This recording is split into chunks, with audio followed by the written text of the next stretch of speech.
I remember sitting down in a conference room and watching this purple and blue FPS game on console and scratching my head and saying, was this really going to be it? Was this going to be the thing that defined Xbox? And obviously 10 years later, it proves that that was the kind of the seminal moment for us, the beginning of Halo as an Xbox game. Not only did Halo 1 bring the FPS to the console, it also brought story. Cortana. I've spent the last 12 hours cooped up. The combination really established sort of a new genre, if you will, of FPS console story expectation. Halo did a lot of really conventional storytelling through cinematics and cool voice acting and great music, obviously. But I think some of the storytelling that happens in Halo that's most inspiring to me is the storytelling that happens through the environment in the sandbox. Well, you were hit with all this great fiction that you could really kind of delve into and try to understand more about. At the same time, you could just pick it up and play. All of that kind of came together to make a game that had not necessarily was completely different than what previous shooters had done, but got all of its individual formulas so excellently perfect. You had this incredible first-person shooter experience that I don't think anyone had ever even come close to before it. Halo was the beginning of me playing console games with my friends, and that's still how I always think about it.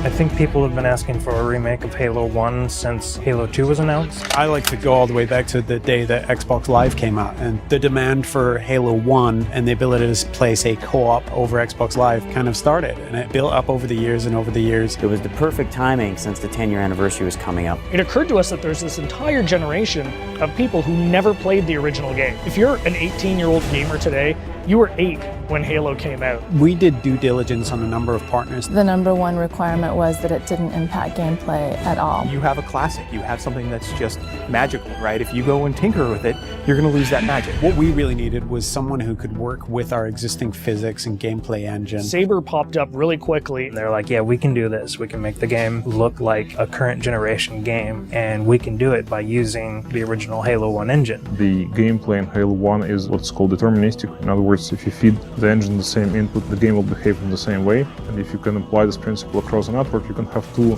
game worlds completely in sync. So rather than simulate Halo's original gameplay or Halo's original physics, we're able to actually use them completely. So the car is nice and shiny, but the engine is fairly old, but so we had to make sure that it all kind of fits together. And then we had to speed up the engine to make sure it works in today's world. We've done some deliberate things. The library is easier to navigate now. We use lighting and textures to make it a little bit simpler. The pillars are covered in holograms on one side, or they're more decorated on the other side. From what we've noticed, it actually seems to help people that aren't familiar with the library figure out where they're going. Truth and Reconciliation is one of the best examples I can give. If you come to that first interaction and then you make your way towards a cliff, you can look up and see this unbelievable skybox. And so having all these updated graphics has really made the game, to me, just more immersive. I still remember the first time I saw someone switch their graphics. I didn't know that was actually going to be a feature until I saw someone do it. In a lot of ways, it was a very, very fine balancing act. Because again, we're running all the original Halo 1 animations, so it's the original Halo 1 skeletons for those characters. Needed to be rebound into the updated meshes that we had brought over from Halo Reach and from Halo 3. For example, the Elite actually has an elongated neck, so they're a little bit more squat and compact. Cracking the case in 30 seconds. Welcome back, sir. We'll have you battle ready stat. Master Chief's iconic, and he has to look like a hero, and he has to look just right. Chief's armor was a tough process. We went back and forth on that for a long time. Originally, we were using a Mark V armor that's built in the multiplayer component of Reach. We just kept coming back, and it just didn't look like Master Chief. The first stuff we put out around E3, I think the forum reaction was instantly, Chief looks wrong, his visor's too big, the color's all wrong. Some people thought we were doing it intentionally as a retro. If you saw the original Chief from like 1999 era, he had a really tall, very matte reflective helmet. It actually looked similar to that. The thing about this group working on this project is that we are very, very passionate about getting this right. We iterated on that probably 6-7 months before we finally got a final Chief's armor that I think looks awesome. One of the number one asks that we had for a Halo remake was we want co-op over live. The original Halo 1 campaign experience had already been designed for cooperative play. You notice when you're getting out of the initial cryotube, there's actually 2 cryotubes for cinematic. It definitely creates another challenge for us when you're playing with somebody else, but we obviously wanted to support that. Code base was built 10, if not 15 years ago, so we had to figure out how this code base is structured, how it was designed. We had a lot of people work really long hours to make it happen and to really code it ultimately from scratch. It's pretty seamless. So you'll go into the campaign lobby, and there you'll see your friends who are online playing the game. You fire off an invite to a friend, and they'll be able to join you, allowing you to play what was originally a split-screen cooperative campaign experience, now across live.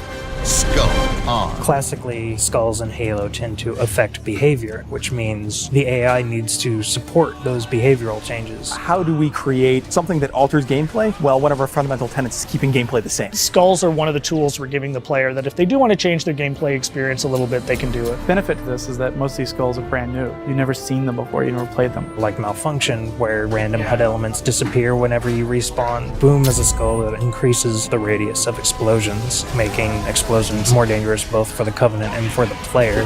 That in combination with something like Grunt Funeral means that you become very afraid of grunts. We must continue. This way, please. There are a few features that got into the game that turned out better than we expected, and 3D is probably the number one. It was unexpected, it was a bonus, and I don't see 3D very well, but it really worked for me. So for some reason it just pops in Halo in a way that it doesn't in other games or even movies. Yeah, I'd say the feature that surprised me the most was Connect. So we've got a number of voice commands throughout the course of the game. Things like grenade, reload. At a point during the game when you're playing, you can say analyze, and this mode comes up where you can almost capture items. So you move your cursor over, say, an elite or a grunt, and in the library, you can go in there and see the things you've captured, move the model around in 3D, and it gives you a bit of a breakdown and explanation of what those characters are.